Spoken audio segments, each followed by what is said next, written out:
Hello friends, आज से हम लोग अपने कैरिकुलम की शुरुआत करेंगे। आज हम लोग यूनिट 1 के first topic functional unit of digital computers पढ़ेंगे। अब समझते हैं डिजिटल कंप्यूटर्स होता क्या है। तो वह कंप्यूटर जो 0 एंड 1 बाइनरी फॉर्म में काम करता है वो डिजिटल कंप्यूटर होता है।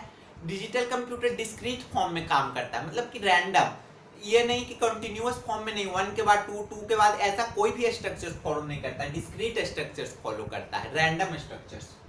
अब समझते हैं कि आखिर ये जो काम करता है हमारा वो कैसे काम करता है।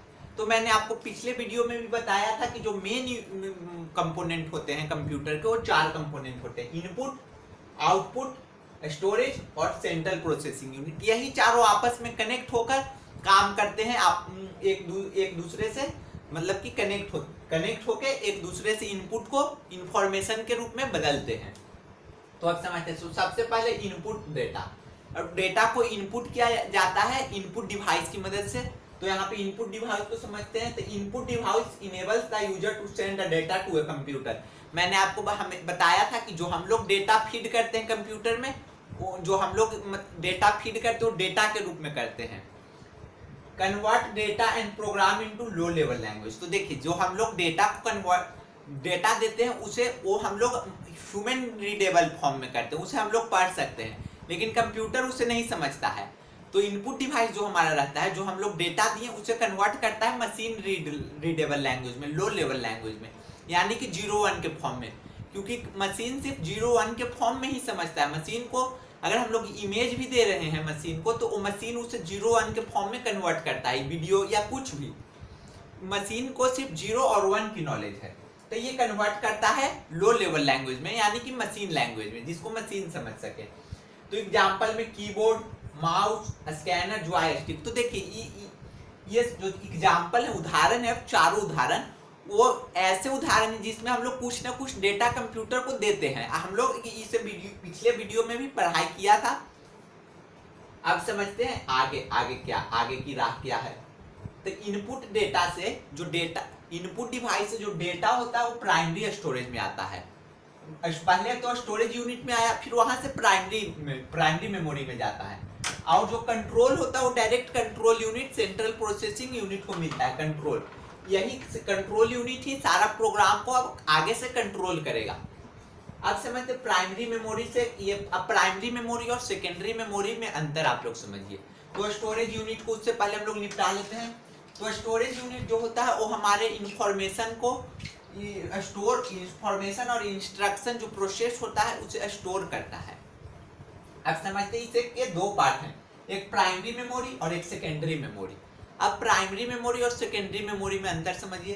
तो प्राइमरी मेमोरी सबसे पहले तो नेचर में वोलेटाइल होता है, मतलब कि एक बार लाइन कट गया और आप काम कर रहे हैं, अगर आपने सेव नहीं किया उसे सेकेंडरी मेमोरी में, तो आपका सारा इंफॉर्मेशन लॉस्ट हो जाएगा प्राइमरी मेमोरी में। दूसरी बात कि इसे मेन मेमोरी भी कहा जाता है, क्योंकि जितना भी ये हम लोग प्राइमरी मेमोरी हम लोग यूज नहीं कर सकते, इसे कंप्यूटर सिर्फ यूज करता है। जो प्रोग्राम प्रोसेस्ड होते रहता है तो वो प्राइमरी मेमोरी में ही प्रोसेस्ड होता है। प्राइमरी मेमोरी के भी 2 पार्ट फर्दर डिवाइड किए गए हैं, रैंडम एक्सेस मेमोरी रैम और रोम, रीड ओनली मेमोरी। अब रैम और रोम में डिफरेंस समझिए।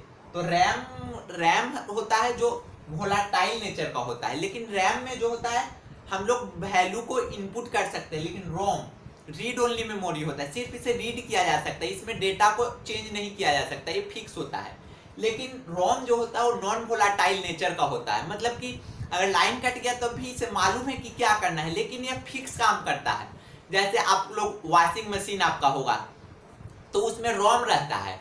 अब समझिए कि आप लोग अपना वॉशिंग मशीन में कपड़ा धोने के लिए डालें, अब उसमें फिक्स है कि 20 मिनट के बाद ऑटोमेटिक सब कुछ कपड़ा धुल जाएगी और फिर मशीन बंद हो जाएगी।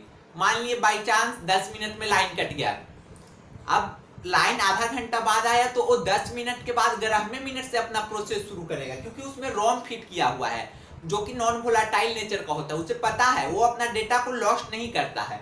वही रैम अपना डेटा को लॉस्ट कर देता है। अगर रैम का प्रयोग किया जाता तो 10 मिनट बाद वापस वो शुरू से उसे शुरू करना पड़ता है। और फिर इसे टेम्पररी मेमोरी भी कहते हैं प्राइमरी मेमोरी को। और अब सेकेंडरी मेमोरी, तो प्राइमरी मेमोरी और सेकेंडरी मेमोरी में अंतर आप लोग समझिए। तो सेकेंडरी मेमोरी लार्ज मेमोरी होता है, इसे एक्सटर्नल मेमोरी भी कहते हैं। हम लोग जितने भी इंफॉर्मेशन को सेव करते हैं अपने, वो सेकेंडरी मेमोरी ही में ही सेव जाकर होता है। लेकिन जब उसे हम लोग काम यूज करते हैं, अब समझिए कि जैसे फिल्म है हम लोग का, हम लोग ने एक फिल्म डाउनलोड किया तो फिल्म कहाँ स्टोर होगा, जाके सेकेंडरी मेमोरी में होगा। लेकिन जब हम लोग VLC मीडिया प्लेयर से फिल्म को देखने के लिए उसे शुरू किए, चालू किए, तो प्राइमरी मेमोरी में आ जाएगा। समझ रहे हैं? वैसे ही अब इसे परमानेंट मेमोरी कहते हैं, ये भी नॉन वोलाटाइल नेचर का होता है, यहाँ भी डेटा लॉस्ट नहीं होता है।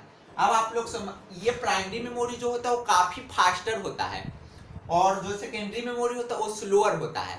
अब आप लोग ही एक बात बताइए हमको कि जो आप लोग दुकान देखे होंगे, दुकान में घूमने गए होंगे, तो दुकान में जो छोटा छोटा दुकान होता है वो सड़क पर होता है, लेकिन जब उसका गोडाउन होता है वो कहीं दूर होता है, लेकिन उसमें ज्यादा सामान आता है। गोडाउन ही समझिए कि सेकेंडरी मेमोरी है, और जो दुकान है वो प्राइमरी मेमोरी।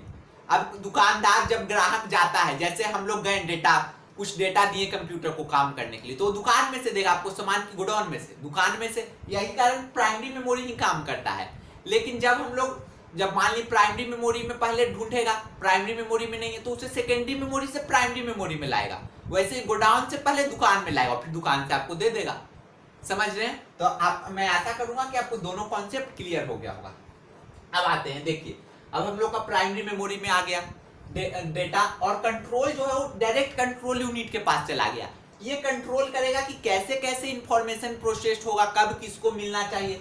अब मान लिए कि इनपुट डेटा कंट्रोल एक क्लास में ही एक मॉनिटर होता है कंट्रोल करने के लिए क्लास को, अगर वो नहीं रहेगा तो फिर लड़ने लगेगा सब कि हम पहले करेंगे, मेरा काम पहले प्रोसेस होगा, तुम्हारा काम बाद में, तो सिस्टम क्रैश हो सकता है। इसलिए एक कंट्रोलर बनाया गया है जो कि CPU के पास है कंट्रोल करने के लिए।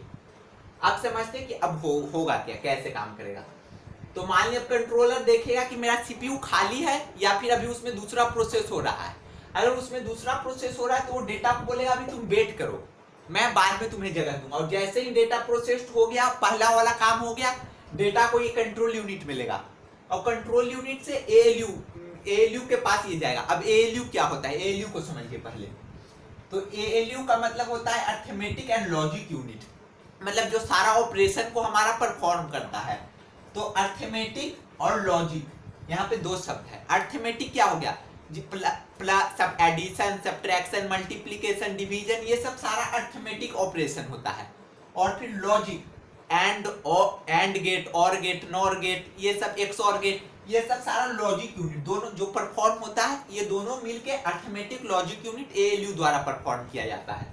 तो वही कंट्रोल यूनिट से कंट्रोल यूनिट ALU को इंस्ट्रक्शन देगा कि ऑपरेशन परफॉर्म करो।